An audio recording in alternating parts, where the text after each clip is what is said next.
there. Somebody said to me that they're so happy when I say hello, and then I chuckle. You know, it always is interesting when I'm sitting in my office, which I love dearly, and I'm talking to a camera, just as though you are sitting right here in front of me and talking to me. And how do I do that? And it's like, um, I don't really think about you not being here. So I just look at the camera as though I am you. Okay.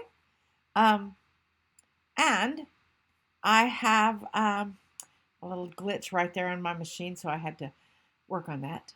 Um, I've been pondering a few things lately. Involution and evolution. I read this in a book by Michael Beckwith because I'm trying to read 10 pages a day. I know. I can read and read and read, and I don't seem to recall anything. I'm asking myself why. It's only been like 25 years since I stopped being able to read self-help books or how to heal books or how-to books in that capacity. But I'm really focusing on trying to do that again because it just doesn't make sense for me not to be able to. Anyway, I have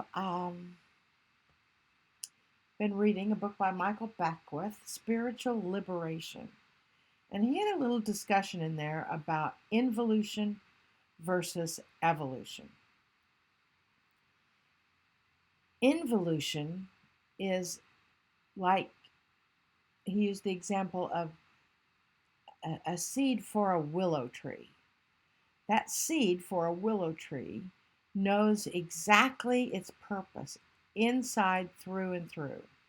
It will always connect and grow up to be a willow tree.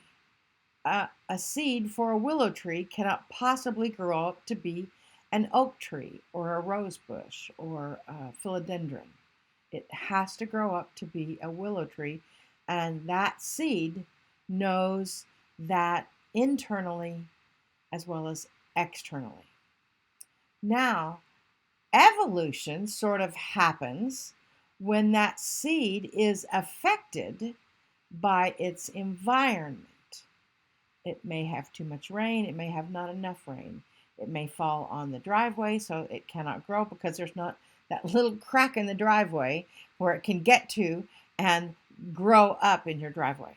Or it may not be fertilized or whatever you have to do to a seed in order to make it grow. It may not fall on soil. I know that there are seeds that are so determined here in the Ozarks that you can have a sheer bluff of rock and a tree growing out from that bluff of rock towards the light and is still a full-size tree, which I don't understand how that is other than sheer determination of that seed. Now, that is evolution because the seed may not grow into any tree if the environment is not correct for it to grow. In other words, there's not enough rain, light, blah, blah, blah, blah, blah. Evolution is the environment is creating your internal purpose or is affecting your internal purpose. So as the seed knows through involution what it is, but it is being affected through evolution through its external environment. As are you. So think of yourself as that seed.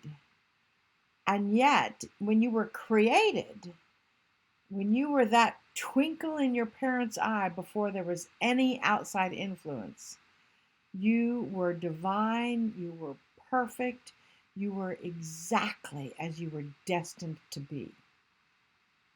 Exactly.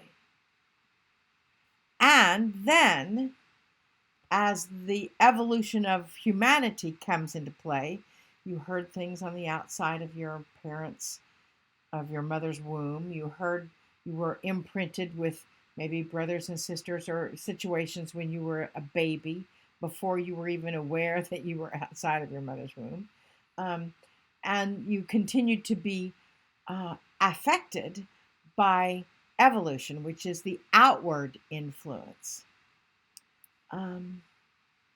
So then, to respond to the evolution of your own destiny, you become involuted, or you go inside. And through meditation, contemplation, prayer, gratitude, you then go inside into your own stillness, as in going inside into your own seed, and remember who you came in to be before all of the other influences helped you evolve. Then you get to have a combination of the two.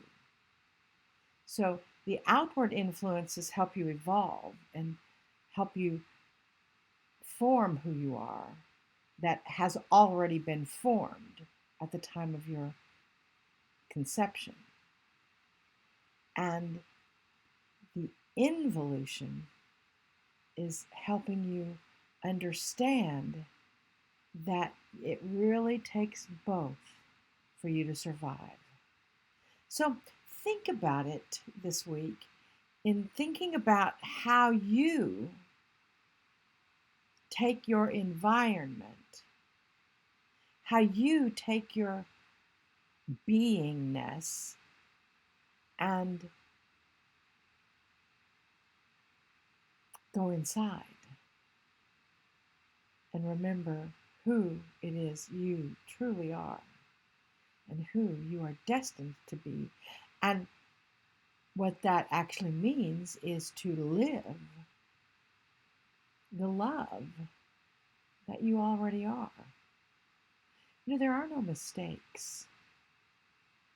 You are yourself, perfect and clear and acknowledged before any evolutionary imprints happened. So it's simply a matter of returning to that. I don't know, just things that make you go, So in the last 2 books that I've read, that's what I remember. Just to let you know, I will continue on this path and we will see how it all goes. I love you all so much, and thank you for listening to my own wanderings through the mind of Marilyn. Namaste, y'all. Namaste.